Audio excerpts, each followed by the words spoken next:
നമസ്കാരം. മലയാളി വാർത്തയിലേക്ക് സ്വാഗതം. ഇപ്പോൾ നിരന്തരമായി ഹൂത്തികളുടെ ആക്രമണം ഇസ്രായേലിലോട്ട് കടുപ്പിച്ചിരിക്കുകയാണ്. ഒരേ സമയം തന്നെ ഇസ്രായേൽ പല വിഭാഗങ്ങളോടാണ് ഇവിടെ പൊരുതിക്കൊണ്ടിരിക്കുന്നത്. ആ ഒരു സമയത്താണ് ഇപ്പോൾ കുറച്ചു കാലമായി ഹിസ്ബുള്ളയുടെ ശല്യമൊന്നുമില്ല. എന്നാൽ ഹമാസും വലിയ രീതിയിൽ ഇസ്രായേലിലോട്ട് ആക്രമണങ്ങൾ നടത്തുന്നില്ല. പക്ഷേ ഹൂത്തികൾ ഇപ്പോൾ വീണ്ടും ഒരു ഇടവേളയ്ക്ക് ശേഷം തലപൊക്കിയിരിക്കുകയാണ്. ഹൂത്തികൾ വലിയ രീതിയിലുള്ള മാരകമായിട്ടുള്ള ആക്രമണമാണ് ഇപ്പോൾ ഇസ്രായേലിലോട്ട് നടത്തുന്നത്. കഴിഞ്ഞ ദിവസങ്ങളിലെല്ലാം തന്നെ ഇത്തരത്തിൽ ഹൂത്തികൾ ഇസ്രായേലിലോട്ട് ആക്രമണം നടത്തിയിരുന്നു. പക്ഷെ അതിനെയെല്ലാം തന്നെ തടയാൻ ഇസ്രായേലിനെ കൊണ്ട് സാധിച്ചിരുന്നു. പക്ഷേ ഇന്ന് മധ്യ ഇസ്രായേലിൽ ടെൽ-അവീവിന് സമീപം യമൻ നടത്തിയ മിസൈൽ ആക്രമണത്തിൽ 16 പേർക്ക് നിസ്സാര പരിക്കേറ്റതായി സൈന്യം അറിയിച്ചിട്ടുണ്ട്.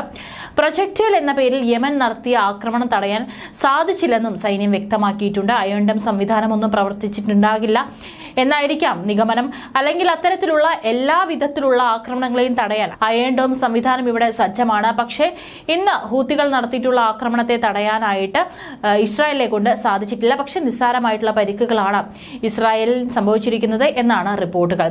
ഒരു വർഷം മുമ്പ് ഗാസയിൽ യുദ്ധം ആരംഭിച്ചതിന് ശേഷം യമനിലെ ഇറാന്റെ പിന്തുണയുള്ള ഹൂത്തി വിമതർ ഇസ്രായേലിനെതിരെ മിസൈൽ ആക്രമണം നടത്തിയിരുന്നു. ഇതിന് പിന്നാലെ യമനിലെ ഹൂത്തികളുടെ നിയന്ത്രണത്തിലുള്ള പ്രദേശങ്ങളും തുറമുഖങ്ങളും ഇസ്രായേൽ സൈന്യം തകർത്തിരുന്നു. ടെൽ-അവീവിന് കിഴക്കുള്ള ബ്നെ ബറാക്കിലാണ് മിസൈൽ വീണതെന്നും ഇസ്രായേൽ പ്രാദേശിക മാധ്യമങ്ങളും റിപ്പോർട്ട് ചെയ്തു. പരിക്കേറ്റവർക്ക് ആവശ്യമായ ചികിത്സ നൽകുന്നുണ്ടെന്നും വക്താവ് പ്രതികരിച്ചിട്ടുണ്ട്. പലസ്തീനികളുടെ ഐക്യദാർഢ്യത്തിലാണ് തങ്ങൾ പ്രവർത്തിക്കുന്നതെന്നും ഗാസയിൽ ആക്രമണം അവസാനിപ്പിക്കുകയും ഉപരോധം പിൻവലിക്കുകയും ചെയ്യുന്നതുവരെ ആക്രമണങ്ങൾ തുടരുമെന്നും കഴിഞ്ഞ ആഴ്ച ഹൂത്തി വിമതർ അറിയിച്ചിരുന്നു. കഴിഞ്ഞ ദിവസം യമനിൽ ഹൂത്തി വിമത കേന്ദ്രങ്ങൾക്ക് നേരെ ഇസ്രായേൽ നടത്തിയ വ്യോമാക്രമണത്തിൽ 9 പേർ കൊല്ലപ്പെട്ടിരുന്നു എന്ന റിപ്പോർട്ടുകളും പുറത്തുവന്നിരുന്നു. തലസ്ഥാനമായ സ്നായിലെ 2 പവർ സ്റ്റേഷനുകളിലും ഹൊദൈദയിലെ എണ്ണ കേന്ദ്രത്തിലും അസ് സാലിഫ, റാസ് ഇസ തുറമുഖങ്ങളിലും ഇന്നലെ പുലർച്ചെ ഇസ്രായേലി യുദ്ധവിമാനങ്ങളും ബോംബിട്ടിരുന്നു. യമനിൽ നിന്ന് രാജ്യത്തെ ലക്ഷ്യമാക്കിയ മിസൈലിനെ വെടിവെച്ചിട്ടതായി ഇസ്രായേൽ സൈന്യം അറിയിച്ചതിന് പിന്നാലെയായിരുന്നു ആക്രമണം. ഡിസംബർ 9-നും മധ്യ ഇസ്രായേലിലെ ജനവാസ മേഖലയായ യാമനിൽ ഹൂത്തികൾ ഡ്രോൺ ആക്രമണം നടത്തിയിരുന്നു. അതിൽ ആർക്കും പരിക്കേറ്റിരുന്നില്ല. ടെൽ-അവീവിൽ കഴിഞ്ഞ ജൂലൈയിൽ ഹൂത്തികൾ നടത്തിയ ഡ്രോൺ ആക്രമണത്തിലും ഒരു ഇസ്രായേൽ പൗരൻ കൊല്ലപ്പെട്ടിരുന്നു. ഇതോടെ ഇസ്രായേൽ സൈന്യം യമൻ തുറമുഖമായ ഹൊദൈദ് തകർത്തെന്നും പവർ സ്റ്റേഷനായ സനയും ആക്രമിച്ചിട്ടുണ്ട്. ആക്രമണത്തിൽ 9 പൗരന്മാരാണ് കൊല്ലപ്പെട്ടതെന്നാണ് ഹൂത്തി വിമത നേതാവ് അബ്ദുൾ മാലിക് അൽ ഹൂത്തി അൽ ജസീറ ടിവിയോട് പറഞ്ഞിരിക്കുന്നത്.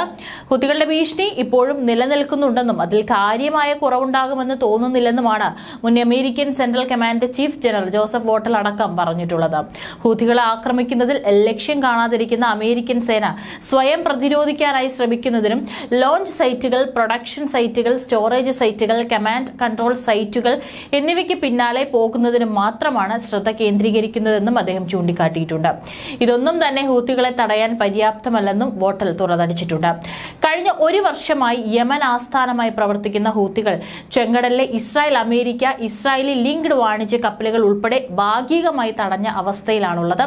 പാശ്ചാത്യ യുദ്ധക്കപ്പൽ വിന്യാസങ്ങളും ഹൂത്തികൾക്കെതിരായ ആക്രമണവും യഥാർത്ഥത്തിൽ ഇസ്രായേലിന്റെയും അമേരിക്കൻ സഖ്യകക്ഷികളുടെയും സൈനിക ശക്തിയെയാണ് താഴ്ത്തിക്കെട്ടിയിരിക്കുന്നത്.